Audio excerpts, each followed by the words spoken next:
I'm wondering if you're feeling better now that you've been up here for a bit working with us than you were before you came in. No, very frankly, I feel a hell of a lot worse because all the junk's coming my way. Now, if John Morton got up here, I'd feel a hell of a lot better because some of the junk would go his way.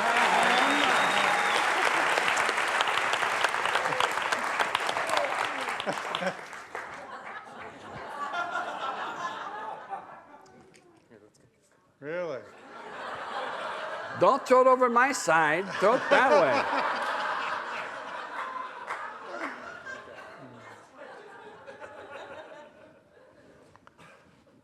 Feeling better? Oh, yeah, a little bit. Okay. Are we feeling better or not? Yeah. Okay. We're feeling really pretty good. Okay. So do you still want me to work with introductory material, or shall I actually get to the question? Well, make it easy on yourself. Okay. Would you talk to us about the silent ones and whatever there would be that you might share about them? No, would you like to try another question? Okay. That was really hard.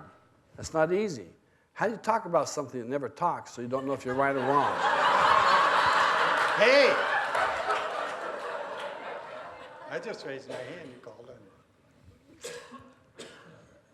First of all, the silent ones are part of a different manifestation of God's creation than what angels or humans or Davic realms come to. They're different form.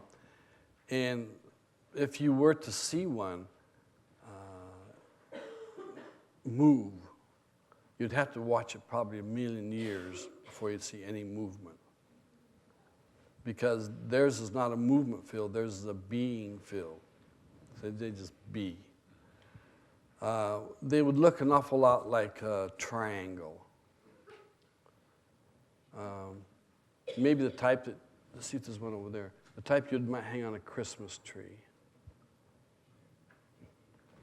And they have kind of a color of alabaster. And they move their viscosity according to what's going on in any particular energy field. And their jobs are really to hold and maintain. And it only takes a few, one or two, maybe three, to handle all of this universe and everything that's in it, or will ever be in it.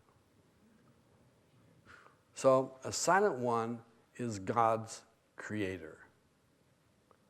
When God spoke, it was not the silent ones who spoke, but were the silent ones who amplified the content of that. Because when God spoke, he didn't need anybody else to speak for him. So the message of the speaking is already done.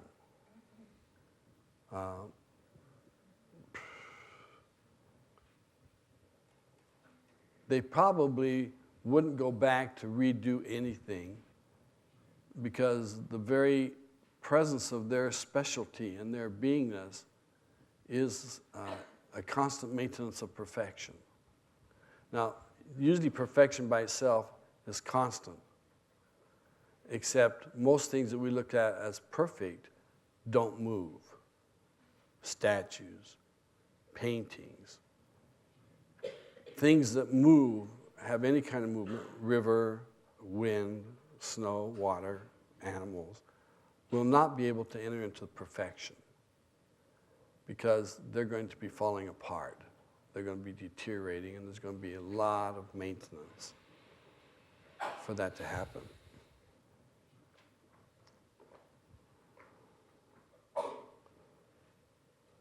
The silent ones, because of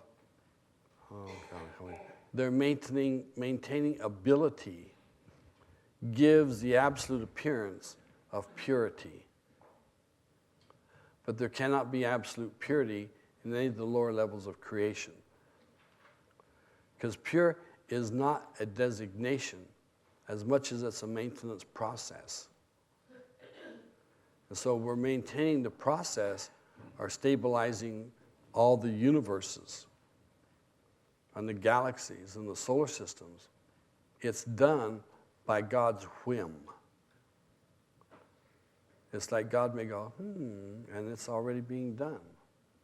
So before God can give a command, the very nature of the wish or the presence of God's energy is amplified through the silent ones and becomes absolutely manifest in the most pure state that can be had at that place of manifestation.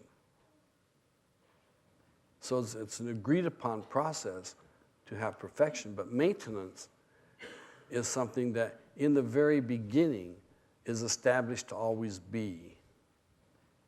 And because of its establishment to always be, it always was. You following? So when something always was, then you have to watch your vocabulary terms, because you can't go from a state of wasness into a state of beingness.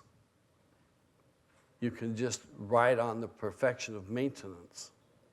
If we can maintain and keep ourselves at a certain level of perception, then we are perceived as perfect. But it's a perception of perfect, not perfect. So it's a maintenance of perfection. So we have a very hard time understanding, how do I become perfect even as my Father in heaven is perfect?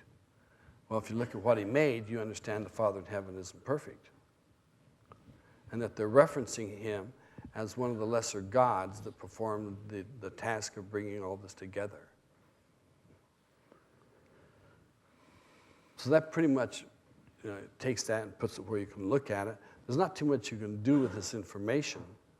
You can think about it a great deal, but it's not much of a doing process with it. It's more of an enabling. You enable it to take place. So we have to come to a higher state of reference and hitch our wagon to that star, if you will, and then let that star lead us into the higher heavens. And the leading of that star is the Christ.